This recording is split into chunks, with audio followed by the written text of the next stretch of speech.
Pickup Lines is presented by Gamez Law Firm. Personal injury guidance for more than 50 years. Gamez Law fights. By Integrity Roofing and Siding. Family owned and operated for more than 40 years, serving the San Antonio area for roofing, siding, and renovation needs. And by the Sabinal Group. For nearly 20 years, serving the San Antonio region through professional minority general contracting services. Pickup Lines is broadcast from inside the all-electric Lexus RZ450e, courtesy of North Park Lexus at Dominion and North Park Lexus of San Antonio.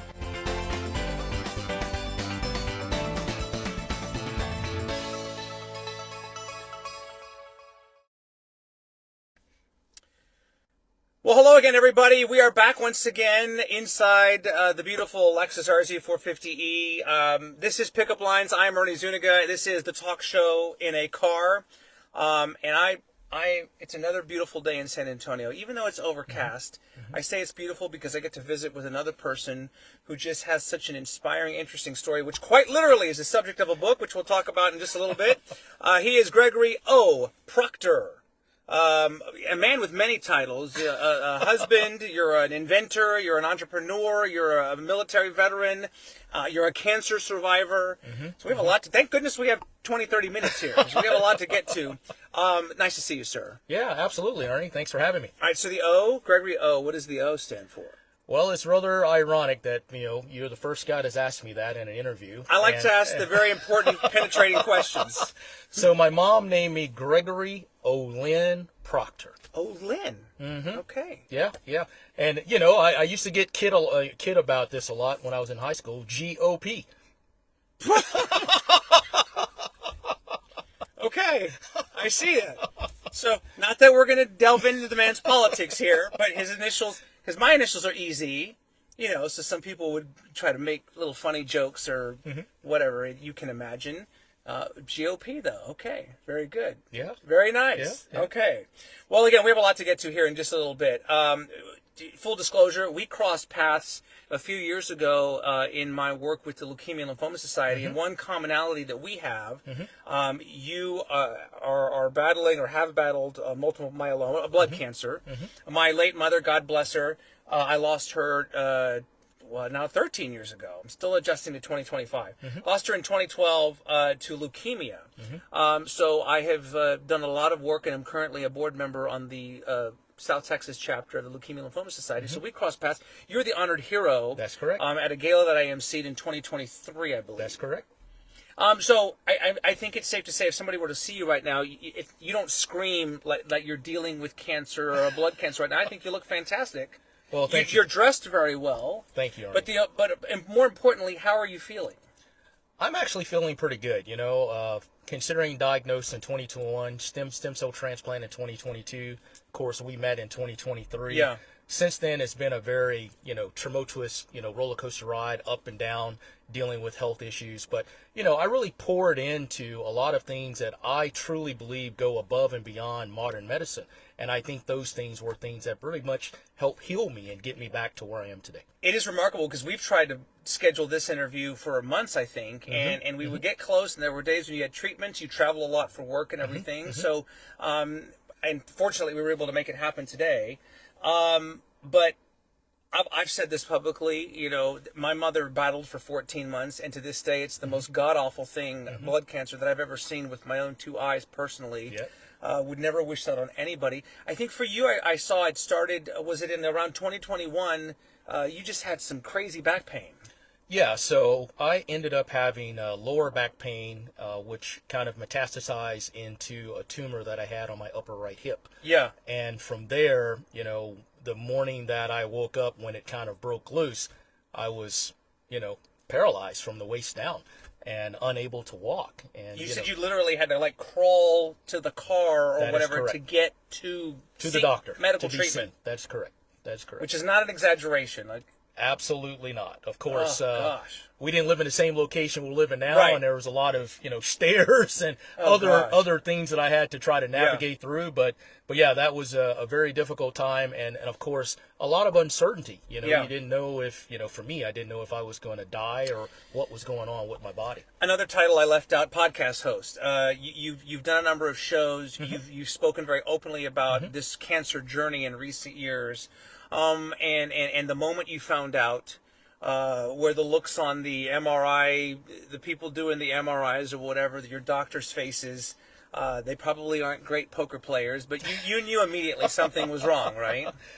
Yeah, after the second MRI, you kind of look at the individual, the technician that's doing the MRI, and you can just see this, really distraught look on the person's face. And at that point in time, before even going to the oncologist and having the follow-up, you knew that this was fairly catastrophic, and just trying to prepare the mind, the body, to deal with, what's next, what's next to come. You're a young guy now, but obviously you were even younger then. I mean, did anybody ever put a percentage? Sometimes they'll say, well, it's a 50-50, or you have a 20% chance of this, or a 40% chance. Did anybody ever put a percentage on it for you? Well, in the beginning, the onset was fairly catastrophic, as I said. Being diagnosed with something as severe as what I had, being immobile. They placed it in a category of you may have 2 to 3 years to survive. And the onset of something like that being heard through my ears, being passionate, motivated, driven, was something that I was not willing to accept. And so we took it upon ourselves during that time to really pour into what we needed to understand, comprehend, get ourselves educated, and begin to fight. And he's still fighting the good fight right now. Gregory Proctor is my guest here on Pickup Lines as we continue. And we know, there are untold numbers of people who are either dealing with cancer themselves, have immediate family members or extended family members who are dealing with this. So I think your story will connect or resonate with a lot of people. And certainly, let's just do an early plug for the book right now. Because this is a book, Faith, Strength, and Courage, which is like a memoir, I guess, and kind of cataloging your cancer journey, among other things. Well, it goes above and beyond being a memoir. I think, one of the things that's very, unique about the book is it talks about the indomitable human will that we all have inside of us when we go through something that is, it tosses our lives upside down. Right. The book has so many different themes that really resonate with folks, that being one. But certainly, the aspect of community, and having a supportive network of people around you that basically encourage you to never give up, keep fighting, and of course, one of the things that the title itself resonates is the faith aspect of the book. We all have to find something in our lives when we're tied to the wall with this adversity or these, unforgiving challenges that gives us the ability to be able to kind of set a standard, a precedence for how we come out of it. Very good. Yeah. Y también el libro viene en español. That's about the extent of my Spanish, by the way, which is my way of saying he also did a Spanish version. That's correct. It's the identical same book, English and Spanish. So for you Spanish speakers out there, you can get the same kind of message, which I think is super cool that you did that. Because obviously we have a lot of Spanish speakers in this part of the world and everything. So, well, I had to do that because my family. Your wife, correct? My wife and all of my in-laws back in Peru. Because she's okay. So you married a Peruvian woman, and so that makes a lot of sense. Got to keep her and the family happy. Absolutely. You are living here in San Antonio, but you did not grow up here. That's correct. Yeah, but you said you grew up in was it Mississippi? That's correct. Yeah. What was your childhood like? What did you enjoy doing as a young man, and when did you get here to San Antonio? Well, my childhood in Mississippi was very normal. I mean, I grew up in a middle class family. Two loving, working hard parents that really educated me and provided me with a lot of how to prepare myself for life as an adult growing up. And from there, that transcended, for me into the military. And from the military, I spent, 8 years, traveling the world, seeing a lot of things that most people wouldn't see at the age of 17 or 18 or 19. You were in the Navy, correct? I was in the Navy. And then after the Navy, of course, I spent probably about 12, 14 years in the semiconductor industry. Right. And from there, I traveled the world again. And that allowed for me to kind of end up where I am today, here in San Antonio. And you've done pretty well for yourself, but semiconductor, and a lot of that stuff is way over my head. Semiconductors and chips and stuff like that. Don't you have a patent for? Yes, I do have. You've invented something or yes, I technology. I do have a patent for improving overall productivity in wafer production. And yeah, that is something that certainly I haven't as really it relates to microchips, right? Yes, as it not relates like to vanilla microchips. wafers or cookies or anything like that. No, not at all. Not Okay, at all. Not that's at a all. saying. Yeah, all of the things that probably most of us are unaware of, but certainly, when you think about your cell phone, Yeah, like this very broadcast. Yeah, this very broadcast. Yeah. Yeah, somebody had to come up with this stuff. Exactly. And so through my semiconductor, through my Navy experience, it kind of led me into project management, and really that's how I ended up here in San Antonio. My wife and I used to visit San Antonio a lot when we lived in Houston. Right. Frequently come out here on the weekends, and once we had an opportunity to move out here, it was an easy sell. I was going to ask, what was it about this city that sold you in terms of making it a long-term home for you? Well, I think, first and foremost, the diversity, Yes. and having a wife that is from, South America, and having a heritage that ties into, Right. the Latin American community was something that was very predominant for us because, for me, it's all about balance, and it's all about ensuring that, it's just not my happiness, it's also her happiness as well. And I think San Antonio really offered that diversification that we wanted from both sides, with regards to her being able to stick with her native tongue. Right. And for me to also be tied into a community of military veterans as well as the technological aspect, from a cybersecurity, perspective. Super cool. So since we're in Military City, USA, to go back to your military service, what was maybe some of the coolest highlights of your time in the Navy, places you got to see or things that you got to do, stuff like that? Well, not necessarily the first year. My first sea tour. Yeah. Let's just see if I can summarize this in like 15 seconds or less. We have time. I left South Carolina. We steamed across the Atlantic Ocean, toured all the countries around the Mediterranean, went through the Suez Canal, went around to Singapore and Japan, and then backtracked all the way through, and then from there went through the Panama Canal and around, South America. And I mean, being 18, 19 years, 20 years of age and having seen that much of the world, right, coming from Mississippi was a pretty exciting thing for me. A far cry from Mississippi. Oh, absolutely. Is there one place on the map that if you could go back today you would go to, or just maybe not to live but to visit, that it just really resonated with you and made an impression? Well, I would say Malaysia, Singapore, primarily because back when I was in the military, let's say 88, 89, right, the technological advancements that I saw over there then was things that I didn't see here in America. And so I was really fascinated as to, how their, technological advancements was so far superior or greater at the time, when I was in the military. And for me, I just think that the cleanliness, the rules, the structure, I mean, everything about that city was just, really paramount. Was it the military where you developed the smarts to be able to live in a world or to work in a world with semiconductors and technology, and you're inventing things, that creative, how were you able to tap in, or was that something you were born with or you learned in Mississippi? I think it's a combination of my upbringing, first and foremost.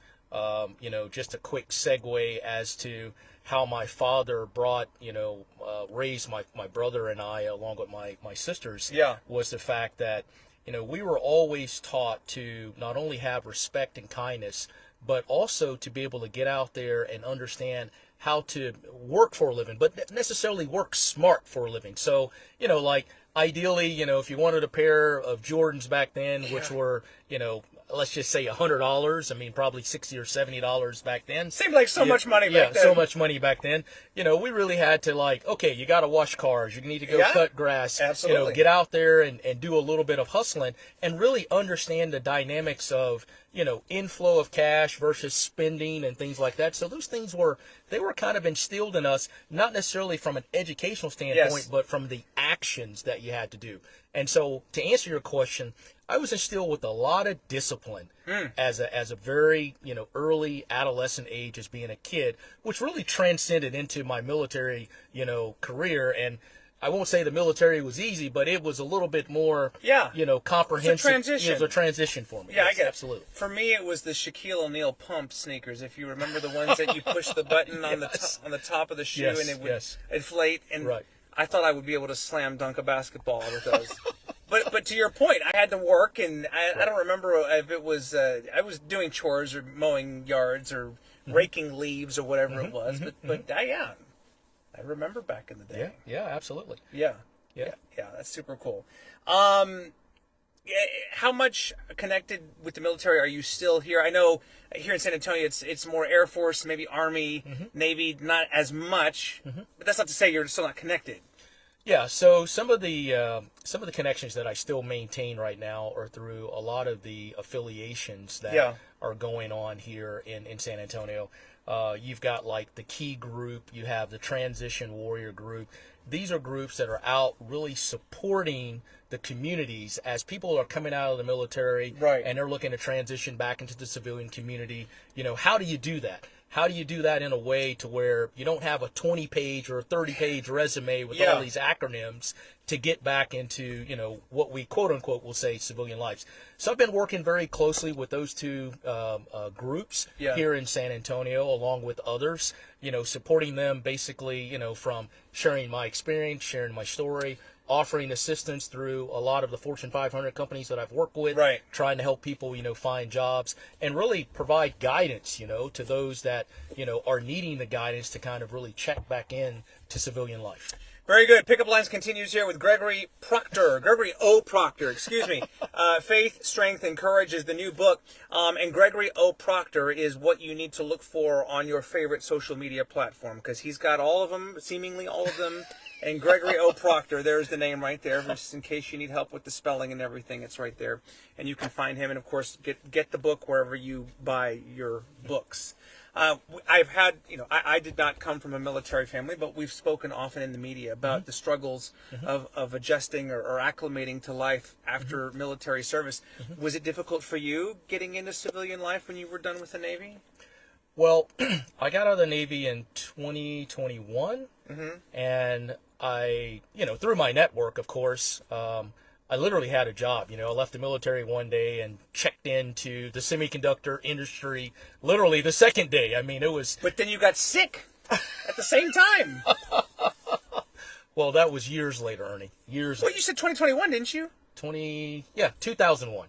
Oh, 2001. I thought you said 2021. 2001. You're right. So that was 20 years later you got sick. Yeah. So then 2001 you get out, got right into the semiconductor business. And back then, I mean, that's early internet, pre-social media, pre-iPhone. That's correct. What do you remember about that world? And did you have any sense back then, you know, 24 years ago, that we would be able to do the kinds of things, technologically speaking, we can do now? Well, I'm going to say that from a standpoint, I didn't know the way the technology would advance. Yeah. But I can tell you the company that I was working for at that time, we were already building computer chips that were superior enough that NASA was putting them on a lot of their rockets and space missions back then.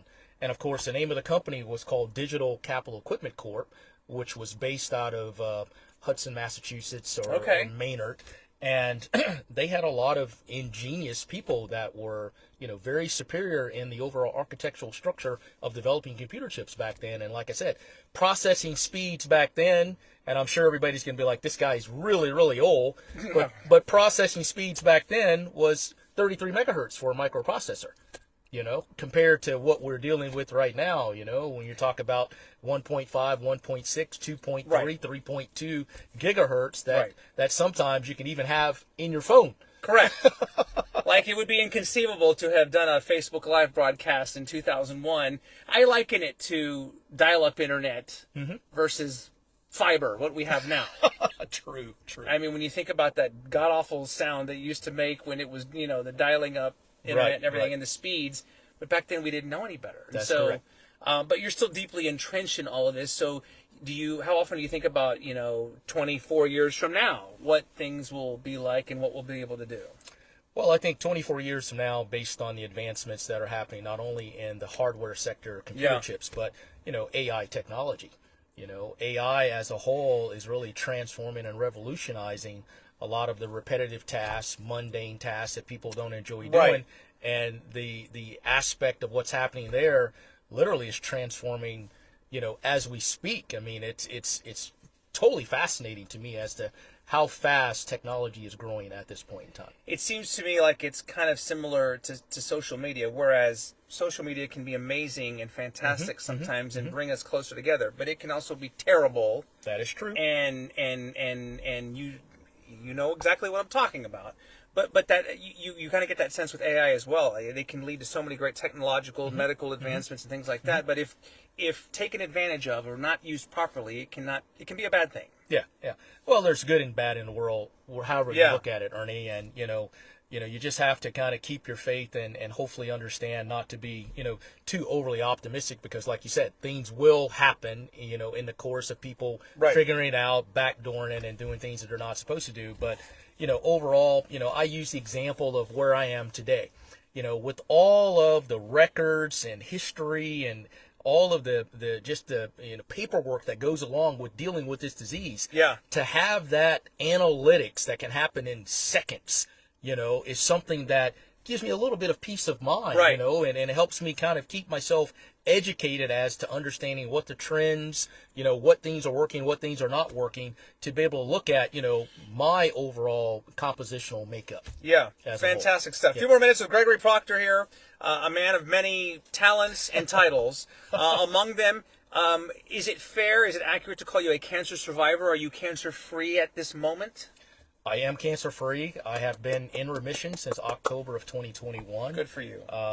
There's been so many different titles that have been associated or affiliated with me, as far as, survivalship, warrior, G 2.0. I mean, a beacon of hope. I mean, you name it. Appropriate titles. Yeah, appropriate titles. I just look at myself and I say, not only to me, but, for those that are out there, is that, life is worth living, and ultimately you have to make a conscientious choice.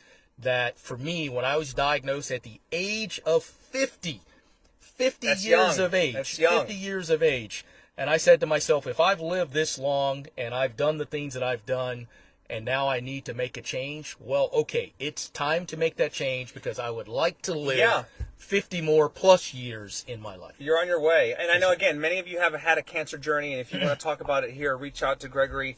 Again, find him on social media, Gregory Proctor. Gregory O. Proctor is going to be the handle here. You've talked about the fact that, I'm paraphrasing, but that essentially you were given a second chance. That's correct. And that I wonder how much you've taken that opportunity to self-reflect, make changes in your life, look at life differently, and how different you are on the back end of a cancer diagnosis as opposed to what you were like before you were diagnosed. Sure.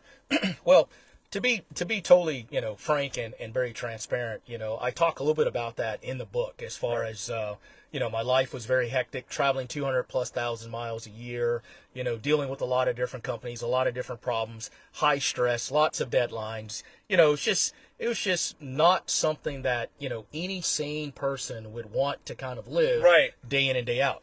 And of course, missing my daughter's, swim meets, dance meets, and things like that, because I was always consumed by projects. And I think, the first thing that I had to cope with and deal with once the diagnosis happened is how to settle my life, because the good Lord above probably said, hey, if you're not going to listen to me, I'm going to focus you in the direction that you need to listen in, because, I avoided going to the doctors. I didn't have routine checkups and all these different things that, we kind of take for granted, when you're in the state of mind of, trying to drive, towards something that may not even be the goal that you should be working towards. And so, to answer your question, that's a 180 now. I'm more focused on self. I'm more focused on my mental health. I'm more focused on exercising and diets. I don't drink. What gets consumed into my body right now, I make sure I fully understand, what type of impact that's going to do to me, and these are things that, required me to self-reflect, required me to be patient, and really, focus in on me first, putting me first versus putting others. And it has allowed for me to just really humble myself. I say this in a way that people will probably go, well, wait a minute, Greg, this is absolutely absurd. But, despite everything I've gone through, cancer is probably the best thing that has happened to me, because it's really opened up the doors to really put myself in a position to where vulnerability has created opportunity. My pain that I've shared through my journey has provided optimistic hope for others, which has really become power, you know? Sure. It's almost like I said earlier, you know, the different titles that people have called me, Yeah. you know, beacon of inspiration and a beacon of hope, you know, it really comes full circle with regards to where I was in life and where I am today, you know, and being blessed. And you heard him correctly. He said cancer, as crazy as it may sound, may be one of the better things that's happened to you. That is true. But I totally get it. I know it sounds crazy when you hear that, but good for you. And almost as if on cue, the sun is starting to come out. Look at that and shine on this man here. There you because go. There you go. He's saying good things. We have a couple more minutes here with Gregory Proctor. Do you have a life bucket list? You said, you know, you're halfway to 100 years old, and I fully have confidence you're going to get there. Is there a personal goal or something that you have not done yet that you'd like to do? Well, certainly there's a lot of things that I haven't done, but, you know, my wife and I were slowly moving down, you know, that list of things. Last year we had an opportunity to do the Camino de Santiago. We did the French way. Oh. This year we're actually going back to do the Portuguese way. We're taking, you know, other multiple myeloma patients that are sound mind, body, and physical strength and health along with us. And, you know, going forward in life, you know, I'm going to continue my writing career. I'm going to continue to consult. I'm going to continue to do a lot of the things that I enjoy doing. But now it's about trying to allow for things that I have enjoyed in the past for my wife to have the benefits of those things. So, you know, we're planning to take her to a lot of the places that I've seen in the world and give her that type of exposure and just really enjoy life, because I think at this moment in my life, it's about thriving. It's about enjoyment. It's about fulfillment. There's not too many things in the world that I haven't done, Ernie, and I'm truly blessed for that, you know, and I thank the good Lord above for that. Yeah. But now it's about how can I transcend my knowledge and information and wisdom into others that gives them the roadmap, the guidance, the inspiration, the hope that they need to be able to, you know, continue in life as well. That's cool that you're willing to share that, because not everybody would feel the need to do that, and he's quite literally shared it again. If you're just joining us here, the book is out, Faith, Strength, and Courage, a memoir of overcoming adversity and embracing life's journey from a man who, again, has just conquered blood cancer and many other things, served in the military, has invented stuff. The list goes on and on and on. I would think you would be a fun person to travel with, because you probably know a lot and you've seen a lot. Yeah, I am pretty fun to travel with, and certainly if I've been there, you know, you can certainly get into trouble or stay out of trouble. Yes, there you go. I won't press you on any of that stuff. Hey, maybe you read the book. Maybe it's in the book. And he has a website, by the way, too, GregoryProctor.com. If you want to find out more about what he's done. Again, the man's hosted podcasts, very open about his story, and I would invite you to take a listen to those just on your own time at your own convenience, because it's some powerful stuff. Kind of a play-by-play of that time in your life when you get the worst possible news, and then how you've overcome it, and here you are on the other side of that. Is truly inspiring. And so I appreciate it. Like I said, I know we've tried to do this for a number of months now, and the stars and planets align today. Absolutely. Fantastic stuff. One more time, the book is Faith, Strength, and Courage.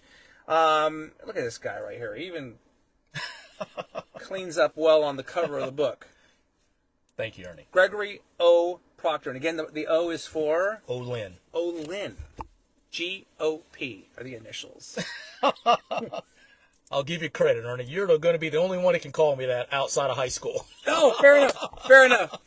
So nice to visit with you again. Thank you, buddy. Thank you for sharing that story, and more importantly, just for being such a great inspiration for everybody who's been dealing with cancer, and just that everything, your military service. Thank you for that as well. Thank you. And here's to 50 more years and beyond of happiness and world travels and good stuff, man. Absolutely. Thank you. There he is, Gregory O. Proctor. You can check him out on all your social media handles. GregoryProctor.com is the website, and the book, Faith, Strength, and Courage. There is another episode of Pickup Lines. We'll be back again very soon.